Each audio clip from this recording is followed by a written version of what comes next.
जय हिंद जय भारत में रेबल श्रद्धानंद। निर्मला जी, आज का जो विषय है वो आपके ऊपर है। आप हमारी वित्त मंत्री हैं, फाइनेंस मिनिस्टर हैं, और मैं आपके टीवी के एक प्राइवेट चैनल में दिए गए इंटरव्यू के ऊपर देख रहा था और उसके ऊपर अपनी कुछ प्रतिक्रिया रखना चाहता हूँ। मुझे बहुत दुख हुआ आपके कमेंट सुन के ma'am.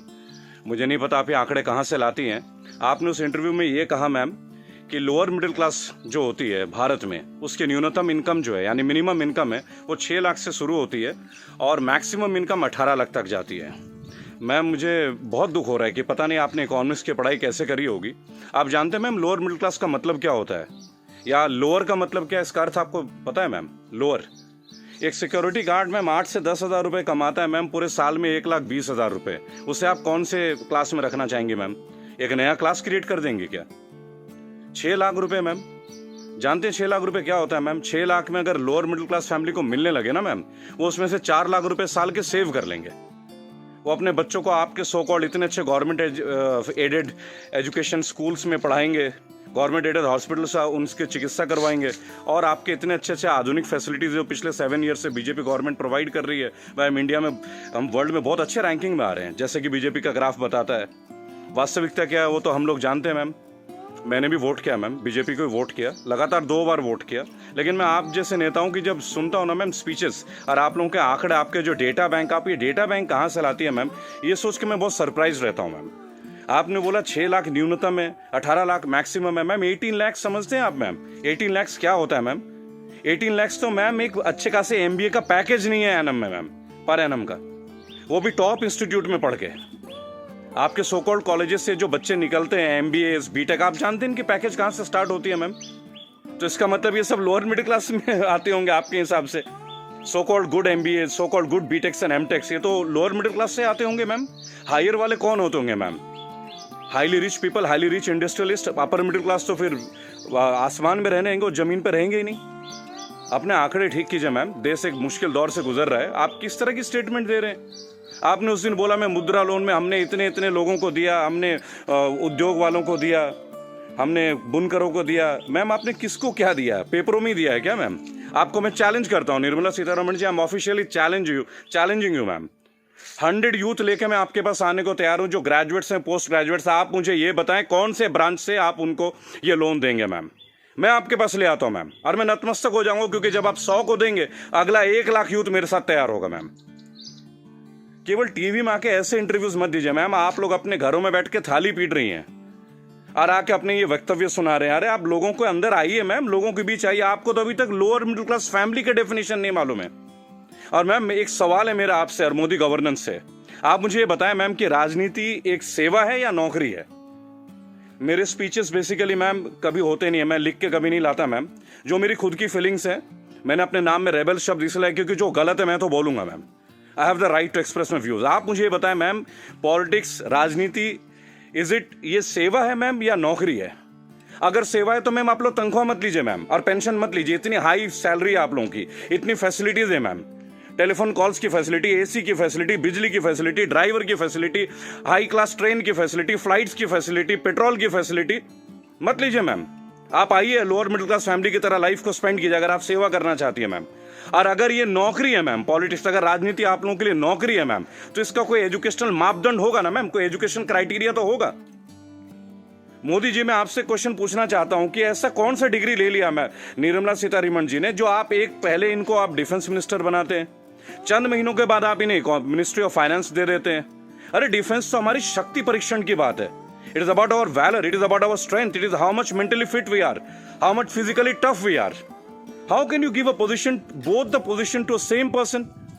Are they eligible for the same post, ma'am? Sir क्या ये दोनों सेम पोस्ट के लिए एलिजिबल होते हैं क्या? मुझे लगा था कि आपने कहा था अच्छे दिन आएंगे तो ठीक है, आप क्राइटेरिया को बदलेंगे। सर आपने तो क्राइटेरिया नहीं बदला, आपने तो दूसरे दलों के नेताओं को अपने पार्टी में लेके आ गए, उनको भगवा रंग दे दिया, उनको नेताएं बना दी। मैं दिल्ली में जनवरी मंथ में इंटरव्यू देख रहा था अनुराग ठाकुर का, फरवरी में, देश के गद्दारों को गोली मारो।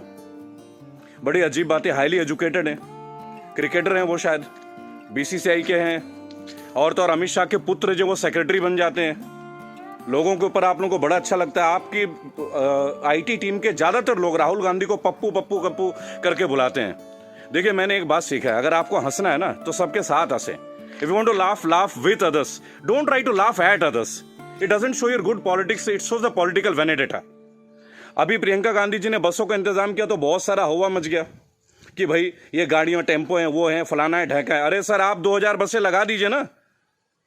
चलो उन्होंने ऑटो दे दिए, टेम्पो दे दिए, पर उनको कुछ फीलिंग तो रहा, वो दे तो रहे हैं। आप लगा दीजिए 2000 के बदले 4000 बसें। किसने रोक रखा है आपको? उन्होंने तो ये तक कह दिया कि भाई हमारे बसों में आप बीजेपी का झंडा भी लगवा लें। गलत कर दिया क्या सर? उसमें भी आप लोग शोर मचाना लग जा रहे हैं। ऐसा लगता है जैसे you are always ready to fight instead of getting it worked. अच्छा देखिए, मैंने नितिन गडकरी का भाषण सुना टीवी में, ये लास्ट वीक की बात है सर। उन्होंने कहा स्वदेशी अपनाओ। चलिए सर, अपना लेते हैं, पर मुझे ये बताएं, मेक इन इंडिया और मेड बाय इंडिया, इन दोनों का डिफरेंस आपके मिनिस्ट्री का कोई एक मिनिस्टर मुझे दे सकता है क्या? मेक इन इंडिया है क्या सर? आप जमीन देते हैं सैमसंग को, जमीन देते हैं ओप्पो को, वीवो को, चाइनीज कंपनी को, साउथ कोरियन कंपनीज को, वो आके अपना प्लांट लगाते हैं, इंडियंस को हायर करते हैं, और उसके बाद प्रॉफिट जो है वो उनके अकाउंट में जाता है, सैलरीज आता है इंडियंस के अकाउंट में। तो मुझे ये बता दें कौन सा मेक इन इंडिया है सर? आप मेड इन इंडिया कीजिए ना, आप अपने इंडस्ट्रीज लगाइए, आपको पैसा रेवेन्यू अपने पास रोकिए। अगर इतना दम होता ना सर हमारे मैकेनिज्म में, आपको चैलेंज कर रहा हूं, आप मैकडोनल्ड्स की तरह एक आउटलेट बना लेते सर। 25 रुपए का बर्गर बेचने वाला भी लाखों करोड़ों रुपए डॉलर्स में कन्वर्ट करके इंडिया से लेके जा रहा है। आप छोड़िए मोबाइल फोन तो बहुत बड़ी बात है, 20-20, 50-50 हजार की बात है। आप बर्गर बनवा दीजिए सर, आप ब्रेड्स बनवा दीजिए, रेवेन्यू यहां जनरेट करवा दीजिए सर, मेड इन इंडिया कर दीजिए। What is make in India sir? आप कहते हो स्वदेशी अपना, फॉरेन की कंपनी को आप जमीन अलॉट कर रहे हो, राइट? और आप कहते हो चाइना का बहिष्कार कर दो। आप मुझे बता दें बीजेपी के कौन से नेता के पास इंडिया वालों का फोन है सर? और बीजेपी छोड़िए, किसी भी पार्टी, मैं यहां किसी और पार्टी का माउथ पीस नहीं हूं सर, क्योंकि मुझे देखा गया है, मैं देखता हूं ये चीज। अगर मैं आपके पॉलिटिकल किसी फेलियर के बारे में बात करूं तो लोग तुरंत बोलेंगे भाई ये तो कांग्रेस का आदमी है। It's very cheap sir, it sounds very cheap. ठीक है सर, आपसे पहले हमने कांग्रेस को भी वोट दिया, क्या गलत किया सर? गलत क्या किया भाई? जो मेजोरिटी में आएगा उसको तो वोट देंगे ना। मुझे ऐसा लगता है कि आप ऑपोजिशन को भी नहीं टिकने देते हैं। भाई एक सोशल सिस्टम है, गवर्नेंस का एक सिस्टम है सर। आप अच्छा गवर्नेंस करेंगे पर एक मजबूत ऑपोजिशन, आप तो ऑपोजिशन को ही परचेज कर ले रहे हैं आप लोग। ज्योतिरादित्य सिंधिया को आपने परचेज कर लिया सर, बुरा लगेगा सर सुनने में। ऐसी क्या घुट्टी दे दी सर? एक झटके में एमपी की गवर्नमेंट जो है वो कोलैप्स कर जाती है, वो भी उस दौर में जब कोविड-19 का दौर रहता है। तब आप लोगों को कोविड-19 का अवेयरनेस नहीं होती, तब आपको नहीं लगता कि लोगों के बीच आपको जाना चाहिए। अहमदाबाद में लाखों लोगों की भीड़ आपने कर दिया, नमस्ते ट्रंप कर दिया सर। क्या ये पॉलिटिकल फेलियर नहीं है? आज आप बता रहे अचानक से आपने 25 तारीख को लॉकडाउन कर दिया और 1 महीना तक आप नमस्ते ट्रंप की तैयारियां करवाते रहे sir. What is this sir? झूठी शान का हमें क्या करना है सर? आज सबसे पहले आप अपने नेताओं को बोलें कि वो कुछ भी बोले ना टीवी में, हेल्प तो आप करना नहीं। मेरी बात सुने सर, सब आत्मनिर्भर है। मजदूर कौन सा मर्सिडीज में घूम रहा है सर? उनके पैर में फफोले गिर रहे हैं। मैंने देखा निर्मला जी ने एक स्टेटमेंट दी, एक लेडीज बेचारी सूटकेस में, उसका बच्चा सूटकेस में बैठा हुआ घसीट के ले जा रही है, तो वो जवाब देती है कि राहुल गांधी को वहां नहीं बैठना चाहिए, राहुल गांधी को वहां जाना चाहिए। अरे राहुल गांधी को जो करना चाहिए वो छोड़िए, आपको क्या करना चाहिए? गवर्नेंस आपकी है, सेंट्रल में आप हैं, पिछले 7 साल से आप लोग हैं सर। हमेशा क्या स्टेट को ही फेल करते रहोगे क्या, या हमेशा ऑपोजिशन को गालियां देते रहेंगे आप लोग? सर मोदी जी चाय वाला पीएम बन सकता है, सुना था, देख भी लिया सर, बराबर। बाकी चाय वालों का क्या सर? बाकी लोगों का क्या सर? प्रवासी मजदूर छोड़िए, प्रवासी क्या होता है सर? सब भारतीय मजदूरी तो है। हर पूरा देश तो वैसे भी मजदूरी कर रहा है सर, पूरा देश मजदूरी कर रहा है। आप जितना ग्रोथ दिखा दो सर, ग्रोथ क्या है वो तो लोगों के जेब में आके देखो ना, लोगों के घर में आके देखो, बैंक अकाउंट में आके देखो कि पैसे हैं किन के पास और किन के पास नहीं है। मैं एक रिक्वेस्ट करूंगा सर आपको, आप अपने मिनिस्टर्स को काइंडली एक इंस्ट्रक्शन दें कि वो कुछ भी वक्तव्य दें। बहुत बुरा दौर है सर, इस बुरे दौर में कम से कम स्टेटमेंट्स अच्छे दें। कुछ अच्छा कर ना सके तो अच्छा बोल ही लें, लोग तो अपना कर ही लेंगे ना सर। सड़क में बच्चा मर जा रहा है, माँ बाप उसे कैरी कर रहे, इससे ज्यादा दुखद स्थिति क्या हो सकती है सर? ये कोई पॉलिटिकल बात थोड़ी है। लेकिन मेरा एक सवाल हमेशा आपके साथ रहेगा सर, कि आप एक बात का जवाब जरूर दें।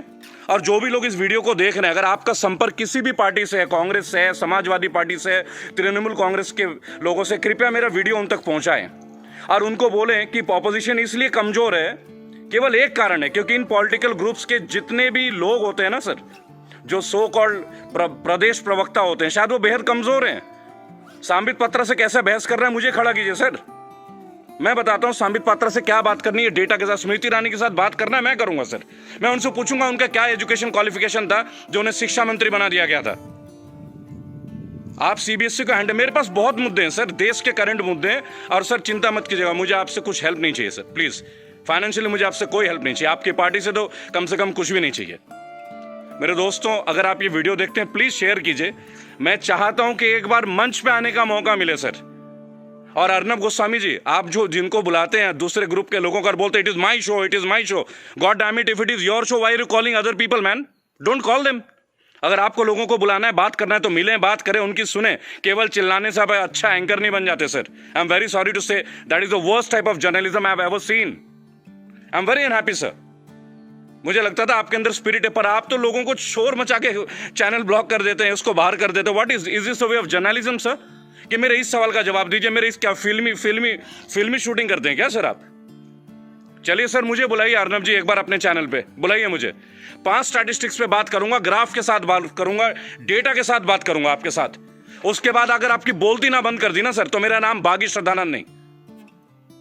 मैं बीजेपी के अगेंस्ट नहीं सर, मैं बीजेपी गवर्नेंस के अगेंस्ट हूं। मुझे नहीं लगता भगवा पहनने से ही मैं हिंदुत्व का पहचान करा जाएगा। मेरे अंदर बहुत हिंदुत्व है। कमाल की बात देखिए, मेरी आखिरी लाइन है, गौर से सुनिएगा सर। श्रद्धानंद पति मेरा नाम है, जाति से मैं ब्राह्मण हूं, पढ़ा हूं क्रिश्चियन स्कूल से, Saint Mary's English high school, और गर्व से कहता हूं सर, फादर हुआ करते हैं वहां पे, फादर गॉलबर्ट फर्टैडो, अब नहीं रहे सर, हमारे फॉर्मर प्रिंसिपल। क्या कमाल की शिक्षा दी है सर। इतने आईआईटीएन से निकलते हैं सर, कभी आप लोगों की जरूरत नहीं पड़ी सर। मुझे ताज्जुब लगता है, अंगूठा छाप के नीचे एमटेक वाला बंदा काम कर रहा है और हम उनको सुन रहे हैं। What the hell is going on sir? कहां है आपके अच्छे दिन? बुलाइए ना सर एक बार चैनल में। आपके जितने भी प्रवक्ता है ना सर, जितने भी प्रवक्ता है, अगर 10 मिनट का टाइम दे देना सर, उनकी बोलती बंद कर दूंगा। जय हिंद, जय भारत। मैं जानता हूं बहुत सारे लोग मेरे बातों से शायद नाराज हो, पर नाराज होना आपका काम है सर, मेरा नहीं। सही मुद्दे पे तो मैं बात करूंगा, जो नाजायज बात लगती है उसका तो मैं करूंगा सर। रेबल हूं तो रेबल की तरह पेश आऊंगा। जय हिंद, जय भारत। अगला मुद्दा 2 या 3 दिन के अंदर स्टैट्स के साथ आऊंगा सर। और मेरे दोस्तों, मैं दोबारा एक रिक्वेस्ट करता हूं, काइंडली अगर आप लोगों के पास कोई कॉन्टैक्ट है, मेरा वीडियो तमाम पॉलिटिकल ग्रुप्स के पास भेजें, एक मंच पे आने का मौका दें। इन्हें बताऊंगा सर, इन्हें बताऊंगा इन्होंने झारखंड के लिए क्या किया है, इन्होंने बंगाल के लिए क्या किया है, इन्होंने केरल के लिए क्या क्या, अरे उत्तर प्रदेश के लिए क्या क्या, वो भी बता दूंगा। हम भगवा में, उत्तर प्रदेश में सबसे महंगी बिजली हमारे यहाँ आती है। ये है ना अच्छे दिन।